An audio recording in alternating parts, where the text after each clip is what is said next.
boses. Ito ang magpapanalo sa kanya sa Tackle Golf Championship. Ayos! Kami na ang panalo sa Tackle Golf! Ginagawa ng baka! 300-yard penalty! Ano? Basta, nakita ko ang nangyari! Paniningil ako, kapag hindi nagbayad po. Naku, lagot. Nagsasalita ang mga hayop, nakita ko. Nagsasalita kayo at naglalakad na parang mga tao at naglalaro ng golf. Huminaw kayo, hindi kami mga nagsasalitang hayop. Kami ay mga, Nagbebenta ng fruit cups! Hindi, kami ay... Kumadyateng nag-e-ensayo! Hindi kayo makakatulog. Alam ko na! May huwaga kaming mga nilalang at ikaw lang ang nakakakita sa amin. Ang galing ko, no? Aray! Masakit! Parang hindi ko na maalala yung mga nangyayari dito. Ang kolektor na yan ngayon buwan, Otis! Ano ba nangyari sa security system natin? Si Pet? Naku, dali! May kolektor na magparating! May kolektor na... Sige, kailangan natin ng bagong security system. Wala na sansa! Wala na sansa! Papansin ka lang eh. Alarm system? Ayaw niya na ba sa akin? Huwag kang mag-alala. Walang bagay ang kayang pumalit sa'yo. Hoy, may nakita na kung pwede ibalik kay Pet. Sabi ko nga, mali ako eh. Ayan, tingnan niyo to. Oh. Ang Dreadnought Security System. Gawa sa pinakabagong teknolohiya ng militar at computer para sa utak. Tama-tama to. Magkano naman kaya yan, Otis? 350 milyon. May labing apat na bilang tayo at okay sa bus? Kung ganun pala, pipiliin ko na lang ang... Malaglag lang gawin. Pareho lang nangyari sa napakamurang halaga. Crazy Ivor's House of Discarded Military Technology?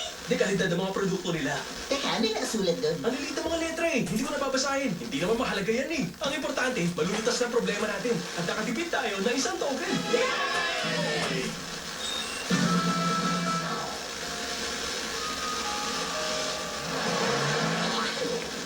Ayos! Nandito na ang moderno pero murang-mura na security system natin.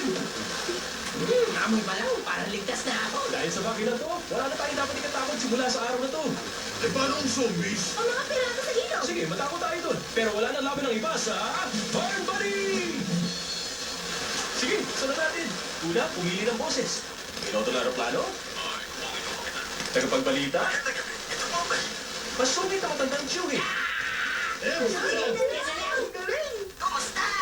Pinapati ko kayo dahil tama ang ginawa niyo na pinili niyo ako, ang Barn Buddy! Naku, masungit at mayabang. Umpisa na natin ang pag-setup sa akin na sobrang dali lang talaga. Bilis na, tuturuan ko kayo ngayon. Paano naman mapoprotektahan ng maliit na bagay na yan ng buong kamalig? Ipapalitin sa inyo ang inventory check.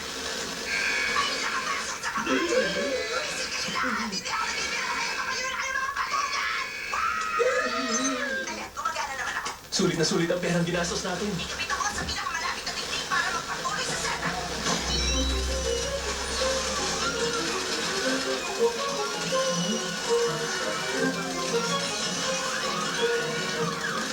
O ayan, maayos at nakakonect na kayo ng inyong Barn Buddy system. Subukan naman natin ngayon ang pagkantado ng mga pinto at bintana. Subukan naman natin ngayon ang pagkontrol ng temperatura. At ang pinakahuli, subukan natin ngayon ang aking servo security links. Ayan, masasabi ko ligtas na kayo ngayon. Ayan, gusto niyo ba ng masarap at malamig na inumin? Ikaw dilata ka? Tinakot mo kami ng walang dahilan. Hindi ko rin ang mali sa kapasangsugan. sa akin? Teka, meron ba akong sinabing masama? Dahil kung ayaw niyo sa akin, ayos lang talaga. Ano ba kayo? Gusto lang ni Barn Buddy na maging ligtas tayong lahat. Yun ang nakasulat dito sa kahon. Basahin mo yung maliliit na letra. Masyado maliit. May paparating na tao! Tama siya, si Mrs. Bailey. O, sandali lang, huwag kayo matakot. Hayaan niyo magtrabaho ang Barn Buddy. Lumabas kayo mga nagsasalitang hayop. May dinala ko rito masarap na pizza para sa inyo. At isang bagong camera para makunan ko kayo at may pakita ko sa lahat ang ginagawa niyo mga kalokohan. Hindi kita ganito ang alam na may binabala ka masama sa nakatira rito. Kaya lumayo ka sa pizza na yan! Sino ba ang nagsasalita? Ano ka ba? Nagsasalitang garido ka ba? O kaya ostrich na mainit ang ulo? Isa ka pala kahinga!